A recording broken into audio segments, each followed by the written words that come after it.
আলাইকুম ওরহমতুল্লাহ। আপনাদের মাঝে আবার আসলাম।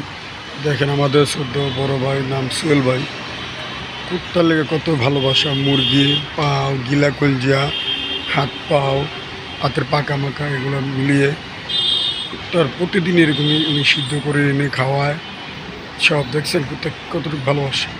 উনি যদি হুন্ডা দেওয়া যায়, তারপর হুন্ডা তাকে অনেক তারা আগে দেখে এদের মালিক আসতেছে এদের খাওয়ানোর জন্য।